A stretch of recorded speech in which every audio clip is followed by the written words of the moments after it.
வணக்கம். நான் உங்கள் ஜெயா.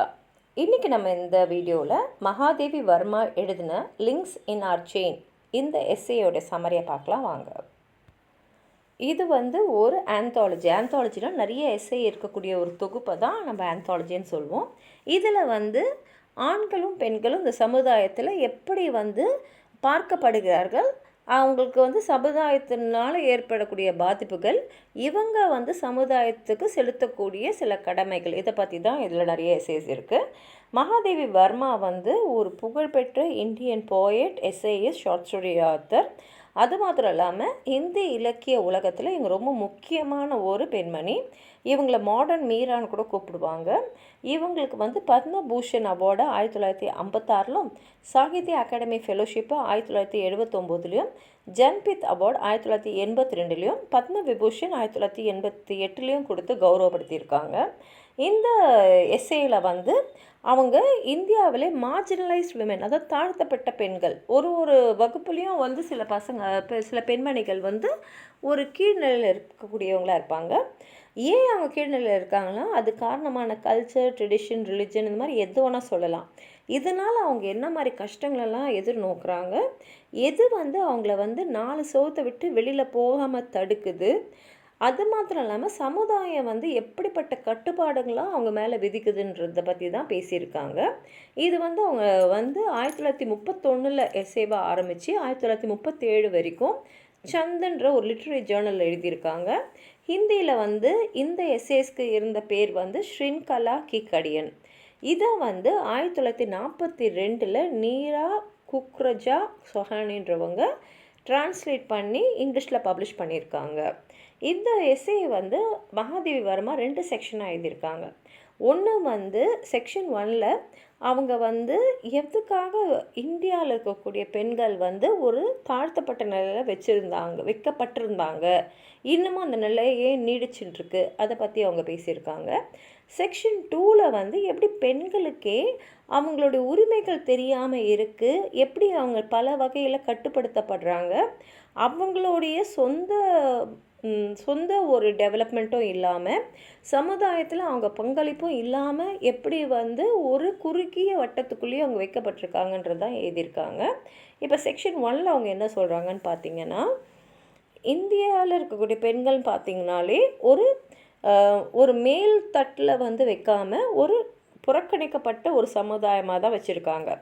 நிறைய பேரை நம்ம அபலைன்னே சொல்கிறோம். அபலைன்னா ஒரு சக்தியே இல்லாமல் ஆண்களை சார்ந்து அவங்க வாழ்க்கை இருக்கிற மாதிரி வாழக்கூடிய நிலைமையில் தான் நிறைய பெண்கள் இருக்காங்க. இந்திய பெண்மணிகள் பார்த்திங்கன்னா ஒரு காலத்தில் கொண்டாடப்பட்டாங்க. எங்கள் கோயிலில் கூட தெய்வ வடிவங்களாக இருக்காங்க. ஆனால் இப்போ பார்த்திங்கன்னா பெண்களை இருட்டில் ஒரு மூலையில் தான் அவங்க வீட்டில் வச்சுருக்காங்க. ஏன் பெண்கள் இது மாதிரி தூங்கிட்டு இருக்காங்க, இப்போ போய் அவங்களுக்கு என்னெல்லாம் கிடைக்க வேண்டியது கிடைக்காம இருக்குது அப்படின்றத நம்ம எப்படி தெரியப்படுத்துறது? அப்படி தெரியப்படுத்தி அவங்கள விழிக்க வைக்கணும்னா, இந்த மாதிரி நிலைமைக்கு அவங்க உள்ளாக்கப்பட்டது ஏன்றதை அவங்க தெரிஞ்சுக்கணும் அப்படின்றது தான் இவங்களோட கருத்து. ஏன்னா சமுதாயத்தில் நீங்கள் மதிக்கப்படணும்னா நம்மளுடைய வளர்ச்சி சரியாக ஒவ்வொரு காலகட்டத்திலையும் நம்மளுக்கு ஒரு வளர்ச்சி இருந்திருக்கணும்.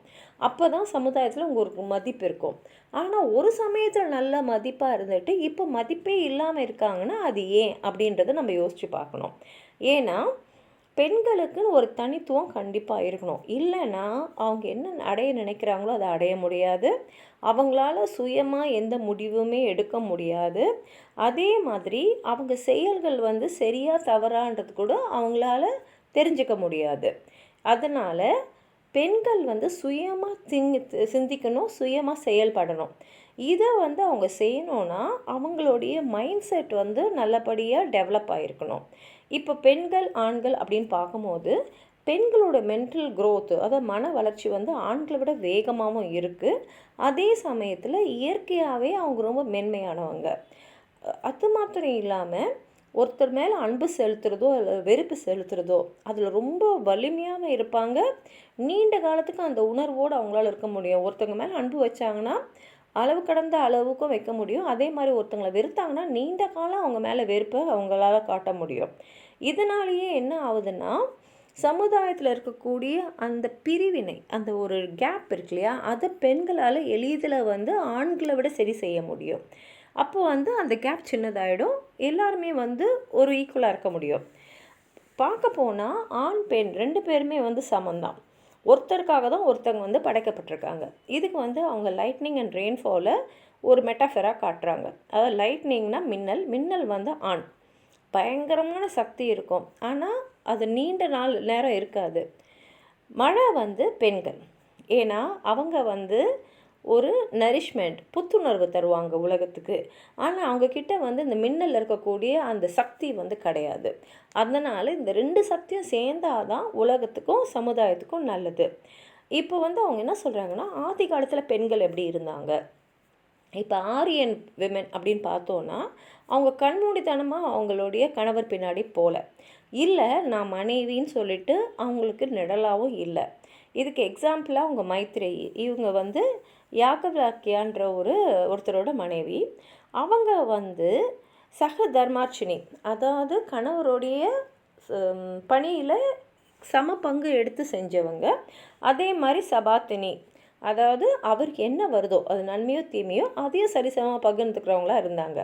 அதனால தான் முனிவர் யாகவாக்கியா வந்து இந்த உலகத்தில் இருக்கக்கூடிய அவரது எல்லாத்தையும் விட்டுட்டு மனைவியோடு காட்டுக்கு போகிறதுக்கு தயாராக இருந்தார்.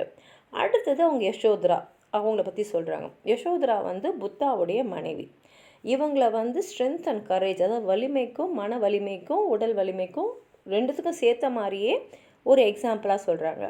இப்போ கணவர் வந்து அவங்கள வந்து புறக்கணிச்சிட்டு வேண்டான்னு சொல்லிட்டு போயிட்ட அப்புறம் அவங்க வாழ்க்கையை அவங்க முடிச்சுக்கல, இல்லை கணவரை தேடின்னு காடு காடாக போல. அதுக்கு பதிலாக அவங்க தைரியமாக அவங்களோட வாழ்க்கையோடைய அர்த்தம் என்ன அப்படின்றத புரிஞ்சுக்கிட்டு அவங்க மகனை வளர்க்குறதுலையும் அவருக்கு தேவையானதை செய்கிறதுலையும் அவங்க வந்து ஈடுபட ஆரம்பிச்சிட்டாங்க. அந்த மாதிரி ஒரு தைரியமான பெண்மணி அந்த காலகட்டத்தில் பார்க்குறது ரொம்ப கஷ்டம். அடுத்தது சீதாவை கூட எடுத்திங்கன்னா, ராமரோட காட்டுக்கு போகணுன்ற முடிவை எடுத்தது சீதா தான்.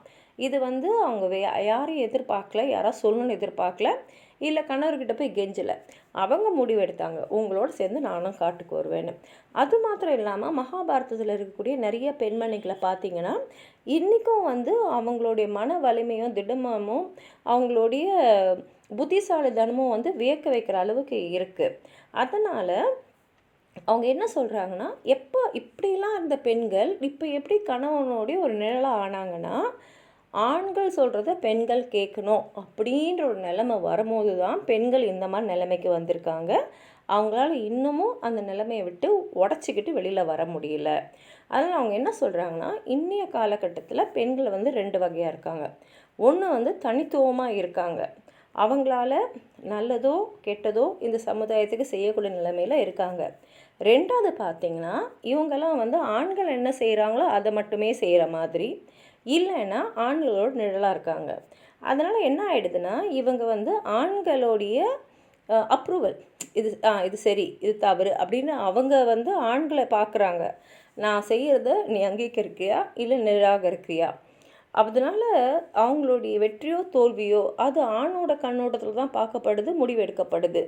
இவங்களாம் அதை முடிவு செய்கிறதே இல்லை. அதனால் வந்து இவங்க என்ன சொல்கிறாங்கன்னா, பெண்களே வந்து அவங்களுடைய திறமை என்னன்னு தெரிஞ்சுக்கிட்டு அதை வந்து வெளிப்படுத்தணும்.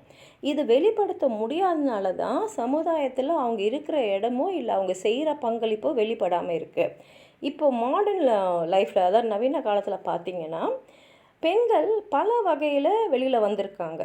அதாவது வந்து அவங்களால வந்து வேலை செஞ்சு பொருளாதாரத்தை ஈட்ட முடியுது.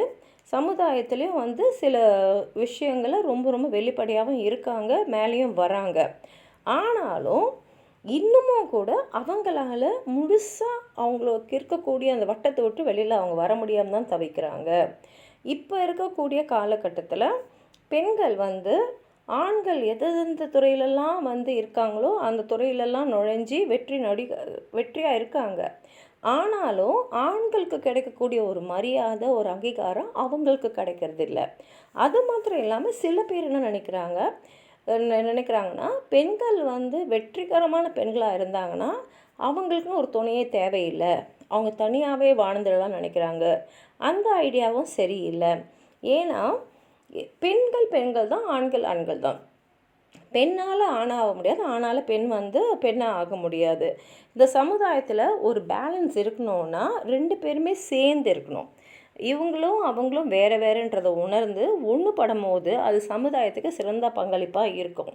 அது மாத்திரம் இல்லாமல் பெண்கள் வந்து சைக்கலாஜிக்கலாகவும் ஃபிசிக்கலாகவும் ஒரு க்ரோத் இருக்கணும்னா அவங்க நிறைய விஷயத்தில் வந்து அவங்களுடைய தனித்தன்மையை வெளிப்படுத்தணும்.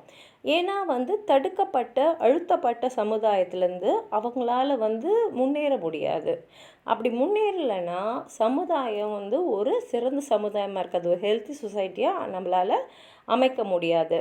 அதே மாதிரி பார்த்திங்கன்னா ஆண்கள் வந்து அவங்கள வந்து எப்படி ஷேப் பண்ணிக்கிறாங்கன்னா திறமை வாய்ந்தவங்களோடைய அது மாத்திரம் இல்லாமல் இன்ஃப்ளூயன்ஸ் இருக்கக்கூடிய அவங்களோட பழகி அவங்களோட கேரக்டரை அவங்க ஷேப் பண்ணிக்கிறாங்க.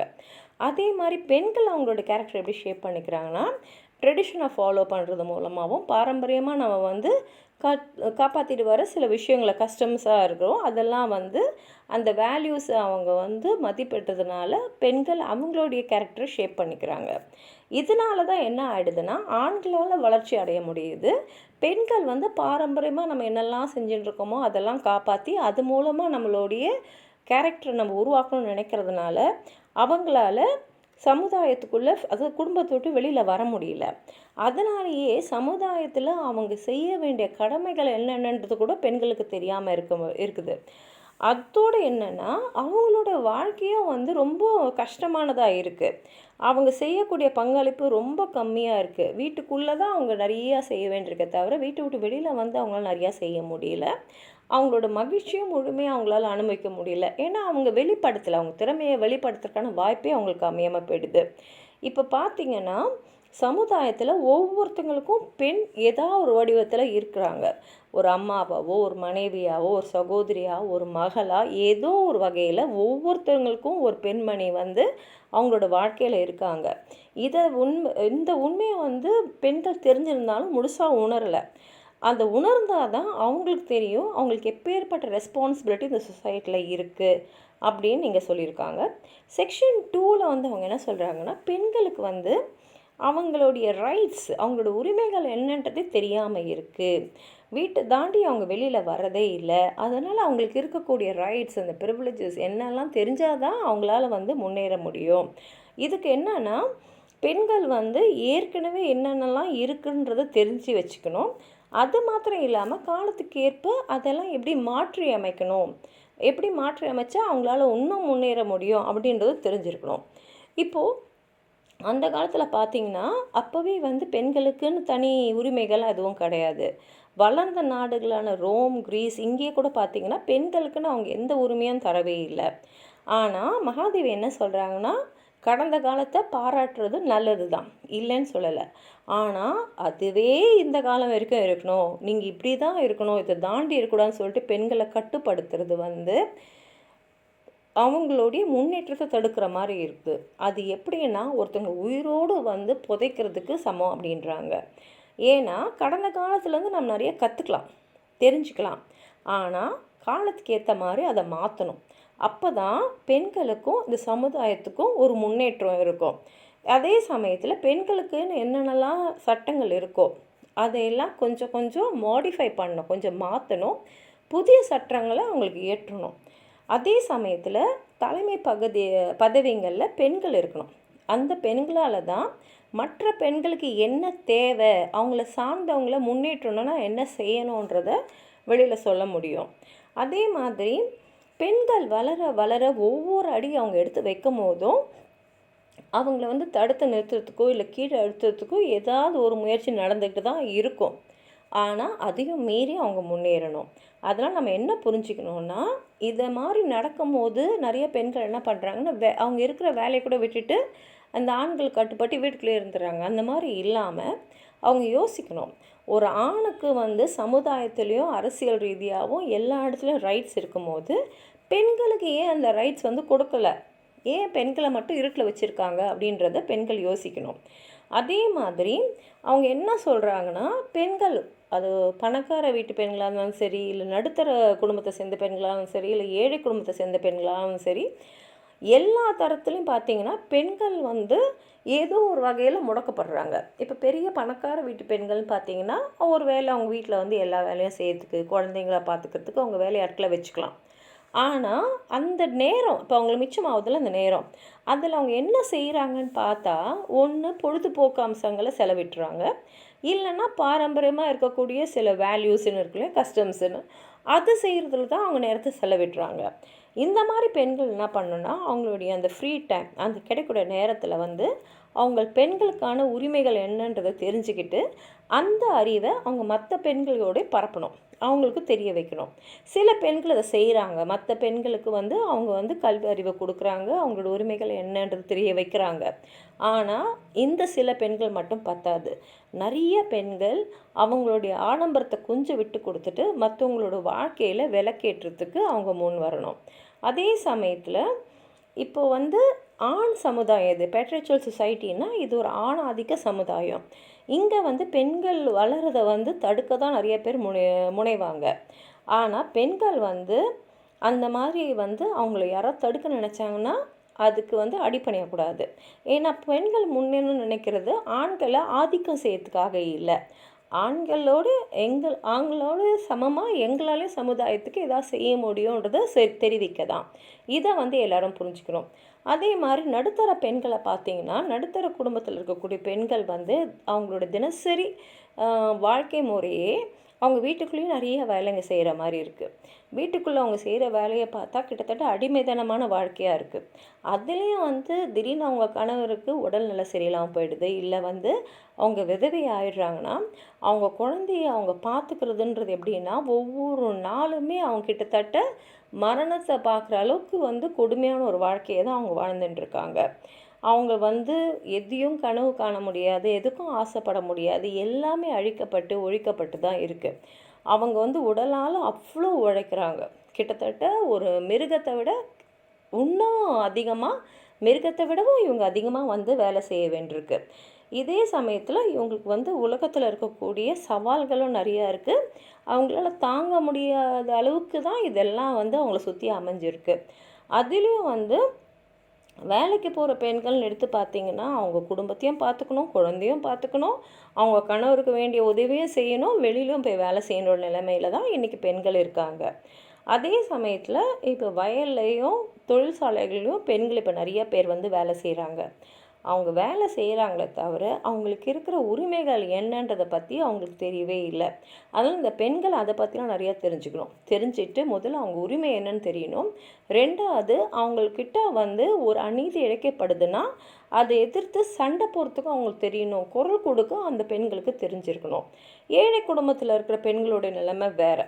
அது வந்து இந்த பணக்கார தட்டு இருக்கிற பெண்களும் சரி, நடுத்தர வர்க்க பெண்களும் சரி, அந்த மாதிரி இல்லாமல் அவங்க எப்படின்னா ஆணுக்கோடு சேர்த்த மாதிரி இவங்களும் குடும்பத்தோட பொருளாதாரத்தை ஈட்டுறதுக்காக இவங்க வந்து வேலை செய்கிற மாதிரி தான் இருக்குது அப்படின்னு சொல்லிட்டு கடைசி அப்படி முடிக்கிறாங்கன்னா, பெண்கள் அவங்க முதல்ல புரிஞ்சுக்கணும் சமுதாயத்தில் அவங்களுடைய பங்கு என்ன அப்படின்னு தெரிஞ்சுக்கிட்டாங்கன்னா, அவங்களோட உரிமைகள் என்ன அப்படின்னு தெரிஞ்சுக்கிட்டாங்கன்னா, எப்படி அவங்களுக்கு வேண்டியதை கேட்கணும், எப்படி குரல் கொடுக்கணும்னு தெரிஞ்சிட்டாங்கன்னா யாராலையும் அவங்களோட சந்தோஷத்தையோ திருப்தியோ எடுக்கவே முடியாது.